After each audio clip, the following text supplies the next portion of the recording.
మాజీ మంత్రి కడప జిల్లాకి చెందినటువంటి అంజద్ బాషా గారు జగన్మోహన్ రెడ్డి గారికి అత్యంత సన్నిహితుడు. అయితే ఈయన సోదరుడు అయినటువంటి అహ్మద్ బాషా గారిని నిన్నటి రోజున ఆంధ్రప్రదేశ్ పోలీసులు ముంబైలో అరెస్ట్ చేయడం జరిగింది. ఏదైతే వైకాపా గడిచిన 5 ఏళ్ల పాలనకు సంబంధించి ఉప ముఖ్యమంత్రిగా అంజద్ బాషా గారు ఉన్నటువంటి నేపథ్యంలో ఆయన అండదండలతో పూర్తిగా పెత్తనం చెలాయించడం చెప్పేసి చాలామంది దగ్గర డబ్బు వసూలు చేయడం కావచ్చు, కబ్జాలు కావచ్చు, వీటన్నిటి ఆరోపణలు వస్తున్నటువంటి నేపథ్యంలో కొన్ని కేసులు అయితే ఈయన మీద కడప పోలీస్ స్టేషన్లో నమోదయ్యాయి. ఈ కేసులకు సంబంధించి పోలీసులు అరెస్ట్ చేశామని చెప్పేసి చెబుతున్నారు. మొత్తంగా ఈ అరెస్ట్కి సంబంధించి మనం పూర్తి వివరాలు తెలుసుకునే ప్రయత్నం చేద్దాం. మనతో ఉన్నారు సీనియర్ జర్నలిస్ట్ కనకదుర్గ గారు. మేడం నమస్కారం అండి. నమస్తే అండి. మేడం, ఆంధ్రప్రదేశ్లో ప్రస్తుతం మరొక అరెస్టు, జగన్మోహన్ రెడ్డి గారు ఒక రకంగా శాఖనే చెప్పుకోవాలి. అరెస్ట్ ఏదైతే ఉందో ఆయన సొంత నియోజకవర్గం అంటే కడప పార్లమెంట్ ఏదైతే ఉందో అక్కడ అంజద్ బాషా గారిని గతంలో ఆయన మాజీ ఉప ముఖ్యమంత్రిగా అదేవిధంగా మైనార్టీ శాఖ మంత్రిగా పనిచేశారు. అన్నగా ఉన్నటువంటి ఈయన అండదండలతో ఈయన పేరు ఉపయోగించుకొని తమ్ముడు అహ్మద్ బాషా అనేక రకాలైనటువంటి దురాక్రమణలకు దుశ్చర్యలకు పాల్పడ్డారని చెప్పేసి ఆ కడప పోలీస్ స్టేషన్లో పలు కేసులు నమోదైనటువంటి నేపథ్యంలో ఈయన మీద లుకౌట్ నోటీస్ కూడా జారీ చేసి ముంబైలో పోలీసులు అరెస్ట్ చేశారు. ఆంధ్రప్రదేశ్ పోలీసులు అక్కడికి వెళ్ళి మరి మొత్తంగా ఈ అంశానికి సంబంధించి మీరేమంటారు? అంటే మీరు ఏదో ఇది అరెస్ట్ అవగానే రెడ్ బుక్ అని అన్నారా అంటున్నారా? కాదు, అదే అంటున్నా. అలా పాపం వైకాపా నాయకులు అంటారు ఏదో అక్రమంగా అరెస్టులు చేస్తున్నారు. ఇప్పుడు కొన్ని పడికట్టు పదాలు అలవాటు అయిపోయాయి వైసీపీ వాళ్ళకి.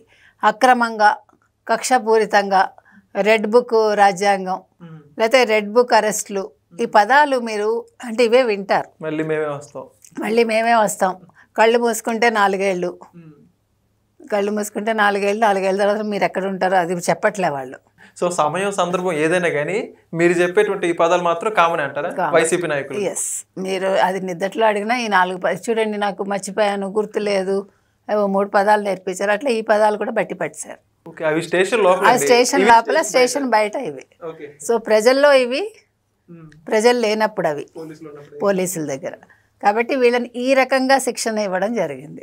కాబట్టి ప్రజలు కూడా విసిగెత్తిపోతుంది. సాక్షి పేపర్ చూసినా అయితే సాక్షి ఛానల్ చూసినా మనకి ఈ పదాలే కనిపిస్తున్నాయి. ఇది చదవటానికి వెరపుగా ఉంది, వినటానికి ప్రజలకి చెవులకి చాలా చికాగ్గా ఉంది. ఎందుకు చెప్తున్నామంటే ఇప్పుడు ఏమండి, ఎక్కడో ఏదో జరుగుతుంది, దాన్ని మీరు తీసుకెళ్ళి ఇంకెక్కడో ముడిపెడతారు. అర్థం ఉందా? వాళ్ళ అన్నగారు అంజద్ బాషా, ఈయన అహ్మద్ బాషా. ఆయన ఒక మైనార్టీ శాఖ మంత్రిగా పనిచేశారు. ఏదో కర్మ కొద్దీ అంటే ఇప్పుడు ఇంతవరకు మీరు కనుక చూసుకుంటే ఒక్క వైసీపీ మంత్రి కూడా గతంలో పనిచేస్తున్న మంత్రులు వాళ్ళ శాఖలు తెలియదు. ఈయన మైనార్టీ శాఖ మంత్రి కాబట్టి ఆయనకు అది బాగా గుర్తుంటుంది. మీకు అర్థమైంది నా పాయింట్? సో మైనార్టీ శాఖ మంత్రిగా పనిచేసిన, ఉప ముఖ్యమంత్రిగా పనిచేసిన అంజద్ బాషా తమ్ముడు అహ్మద్ బాషా. ఈ అహ్మద్ బాషా ఏం చేశారు?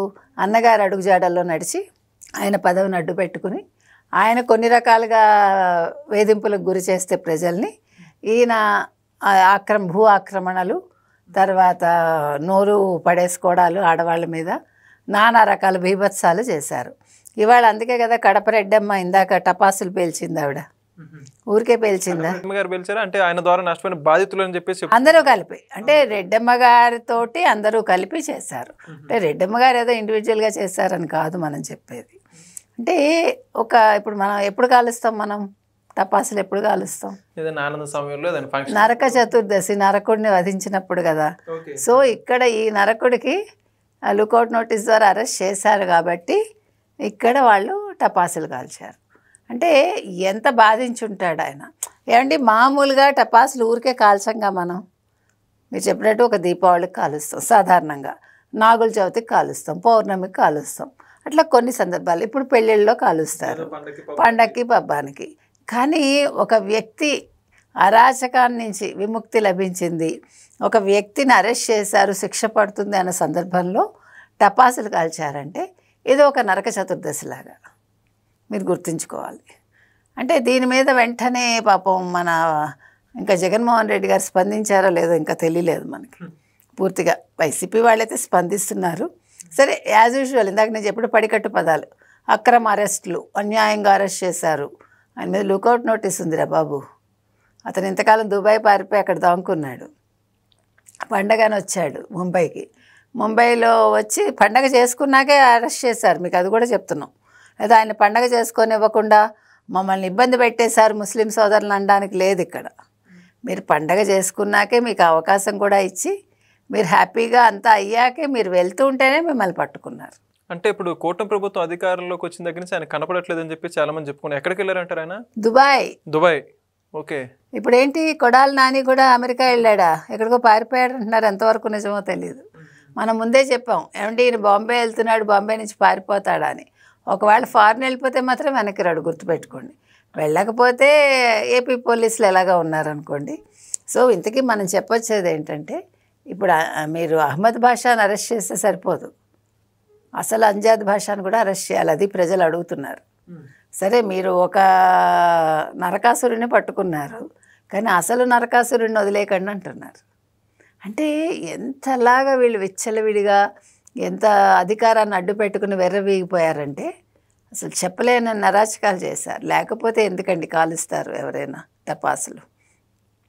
అంటే వైసీపీ హయాంలో వాళ్ళు మనకి ఇంత అవకాశం దొరికింది, మనకి ఇంత ప్రజలు మనని ఎన్నుకున్నారు, 151 సీట్లు ఇచ్చారు, మనం హ్యాపీగా పాలన చేద్దాం, మరో 10 ఏళ్ళు మన ప్రజలు గుర్తుపెట్టుకునేలా చేద్దాము, మన నియోజకవర్గాన్ని మంచి చేద్దాం అనుకోకుండా కడప ఫ్యాక్షనిజం ఏదైతే పేరుగాంచిందో దాన్ని ఇంకొంచెం ఎక్కువ చేసేలాగా వీళ్ళ పనులన్నీ చేసి ఇవాళ కడప అంటే అసలు ఎలాంటి ఇది ఉందండి పేరు, ఎందుకు అలాగా? అసలు వైఎస్ రాజశేఖర రెడ్డి వచ్చాకే కడపకి ఆ పేరు మార్చాలి. ఏం పేరు?